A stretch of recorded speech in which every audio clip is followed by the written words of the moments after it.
Hello and welcome to the Matthew Alton Art channel again. It's been a little while since I did the last video. I've been on holiday and such like, but last night I attended another of the Zoom online portrait practice sessions with Scottish Borders Life Drawing Group. It's a real hard, intense workout at portraits.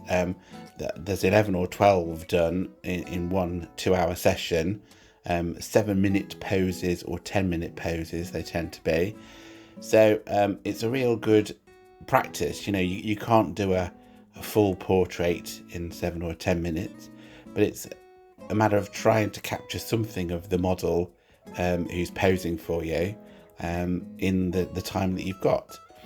The artists who are drawing can be asked to pose for a portrait. I was asked again last night, so that's why I did 11 portraits rather than 12 in the time. This was an older gentleman. It was one of the 7-minute poses. They tend to do 7 minutes to start with, and then slightly longer ones in the second half of the session. I'll put a link in the description if anybody's interested in practicing portraits. It's a really good way of doing it. It's a free session, although they do ask for donations if you can afford to. I think they go to charity, UNICEF, I think. But it's a great way of practicing. So this is the second portrait. This is a lady, and this one was 10 minutes, I think, and the next one was 10 minutes. I've only put 3 of the poses in this time-lapse video. There is a short that just shows all of the finished products, all 11 of them, I think there is. So go and have a look at that if you want to see all of the portraits that I did in the session last night. It takes quite a lot of concentration. You feel like you've certainly had an artistic workout by the end of it, but it's really good fun as well. They also run lots of life drawing sessions over Zoom with models from all over the world. They're donation based, and the money that people donate is split between the models who pose.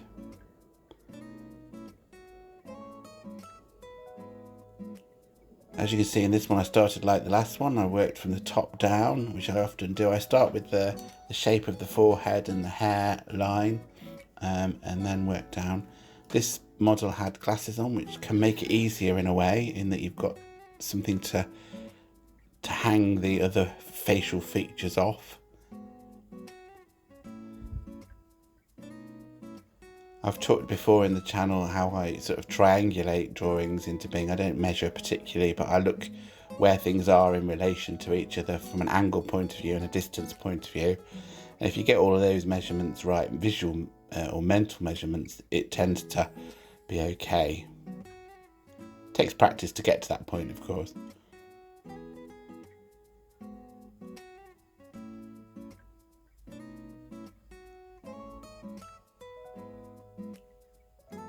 And this is the third one for this video. Another lady. I like this portrait because it's got her hands on as well, an indication of her hands. Obviously you can't do a portrait plus hands in 10 minutes this was. And you can see again I'm starting with the shape of the hair, which will give me the size of the forehead, and that will give me an indication where the eyes need to go.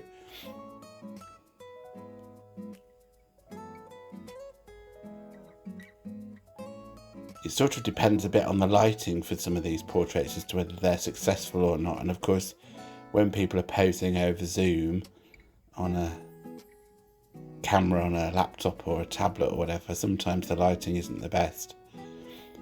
So the ones that work best tend to be the ones that have the best lighting on them, because they give you more clues as to the shape of the face, really. Some of the cameras aren't very good quality, so you're sort of working from a blurry reference, really. But in a way that can be quite interesting in itself, in that it removes a lot of the detail that I get hung up on normally. So in a way, blurry is as good as not blurry, really, for just getting the overall shape of the figure without too much detail.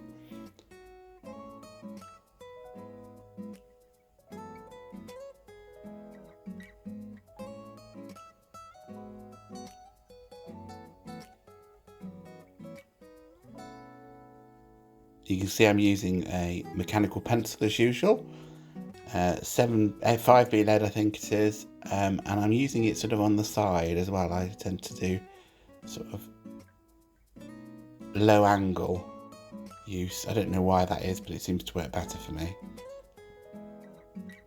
It seems to give me more control of the pressure somehow, and how much lead I'm leaving on the paper. Well, these are the 3 final drawings. The gentleman on the left was the 7-minute one, so in the first half of the 2-hour session, and the other 2 ladies were in the second half, so they were 10 minutes each. They are not, as you can see, polished portraits, and these are probably 3 of the best out of the 11 that I did. You are not going to do a polished portrait within 7 to 10 minutes, but that is very much not the point of the session. It's just great for trying to improve your observation skills, hand-eye coordination skills, and for getting something that's approximating each model and the pose that they're in that time. And I think the more that you do of that, the better you get at finished portraits when you come to do something a bit more polished and spending a bit more time on it. It's great if you can get the bare bones down in the 7 to 10 minutes and then work on it to strengthen that. So I think it's really good practice to do it in one stint like this with a big long session of lots of different people, lots of different face shapes, people wearing glasses, people not wearing glasses. It's really, really good workout. As I said, I will leave a link to the Scottish Borders life drawing group, their Facebook page, in the description. So anybody who wants to join the free portrait session, they tend to happen at the end of each month at the moment. Then you'll find the details on there, and also those life drawing sessions, which I haven't done any of yet, but I will plan to do some of those as well in the future. Well, thank you for watching the video. Sorry it's been a while since I did one. If you've enjoyed it, as usual, if you can give it a thumbs up, that'd be really great. And if you can comment on the video as well, I do like to receive comments. I reply to them all if I can. It would make the channel a little bit more interactive than it currently is. That would also be great. And if you found me and you're new here, then welcome aboard, and do consider subscribing. Click the subscribe button and the notification bell, and you'll be notified of new videos as and when I do them. I'm planning to do them a bit more regularly again after my break for holiday and stuff. So hopefully be back with a new video shortly. Okay, thanks very much, and I'll see you on the next one. Bye.